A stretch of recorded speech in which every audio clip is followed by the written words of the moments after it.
Back to the turn-based combat genre. This time around we got more of an innovative title in the genre. Now there's been many different kinds of RPGs. You got grid-based, Final Fantasy style, hack and slash, and so forth. Valkyria Chronicles isn't the most original idea in the world. The concept of a third-person shooter meets a JRPG was used in games like Future Tactics, The Uprising, and Worms 3D. What makes Valkyria Chronicles different is that it feels more like a third-person shooter rather than using it as a targeting system. Not to mention, those games are more or less trash, and Valkyria Chronicles is a quality game. The development is pretty simple. It was developed and published by Sega, released to PlayStation 3 in 2008, and to Steam in 2014. We all know who Sega is by now. They were Nintendo's greatest competition in the 1990s, and after that, they eventually stepped out of the console market to focus more on games.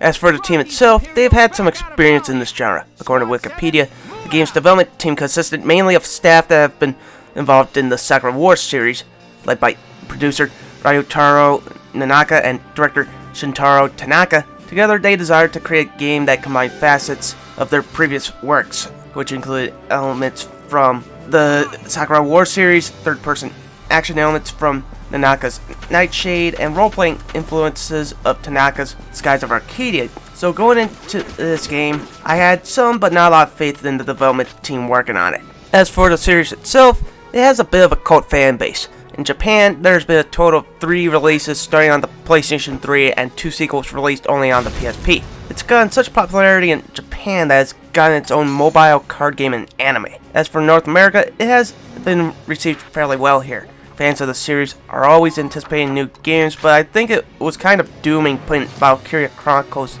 2 on the PSP and not on the PlayStation 3. The PSP had an installed base, but nowhere near as big as the PlayStation 3's installed base was at the time. The story itself feels like what would happen if a World War II movie like Band of Brothers or Saving Private Ryan was a JRPG. According to Wikipedia, the game is set in Europe, loosely based in Europe during the early years of World War II.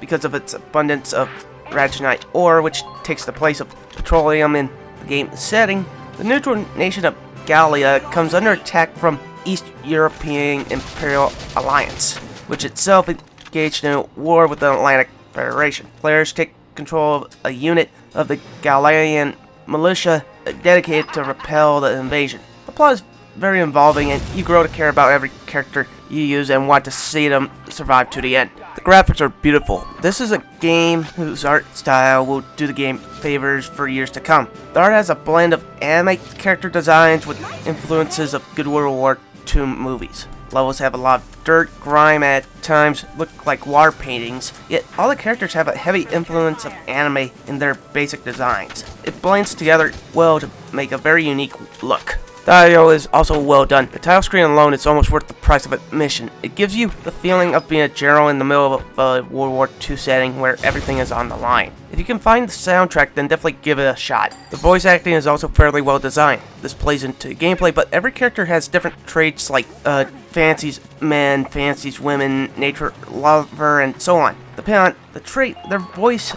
maybe a little bit more flamboyant, and so on. This is a nice little touch to add more personality to all the characters. The voice acting itself, on the other hand, is cliche. Feels a lot like other localization efforts done before. It's not done poorly, it's just nothing to write home about. Sure, the character traits add to their personality, but when you look at it from a quality standpoint, it doesn't really stand out. The gameplay is unique, fun, addicting, and memorable. This is one of the best JRPGs that has come out this last generation. Like I said before, this is one part third-person shooter and one part JRPG. The JRPG elements are used when you're planning out your attacks and improving your troops. At the start of every fight, every unit you control is shown from a rest-style view, with every unit within eyesight shown as well. You have a certain number of units you can give orders to, but can save up those moves to unload on another turn. You can also spend those moves to give a boost to a unit for a certain amount of time. The third-person shooter elements appear when you select a unit. When you give an order to a unit, it jumps to a third-person view where you can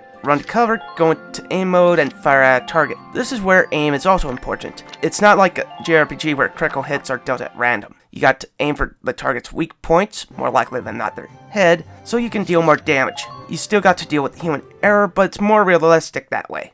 After you give an order to attack, if the target lives, he has a chance to return fire. So don't leave any unit in any open area.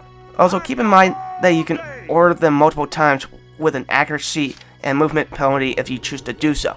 The third-person shooter elements are very well done and are implemented very effectively to give you full control of where you aim. The fact that every bit of useful information is laid out for you makes any one action that you give a unit that doesn't get a kill, 90% of it is your fault, and some of it fall into, bad planning and so forth. The gameplay is not perfect, but it's one of the most fun and unique takes on the genre, with it starting with its controls. The controls are great. Everything from aiming to giving orders is handled very well. Another thing I love is the personality the game has. Every unit has its own charm, and it's something that a game like XCOM Enemy Unknown lacks. XCOM is so focused on you being a general with the world at stake, and that your units might as well be platoon fodder. Valkyria Chronicles, on the other hand, is the complete opposite. There's so much charm that you want to get to know every character's story and see them make it to the end. My only big problem is that the artificial intelligence is a little bit more than suspect. I've seen units left out in the open, run in circles, and almost never retreating units that are left in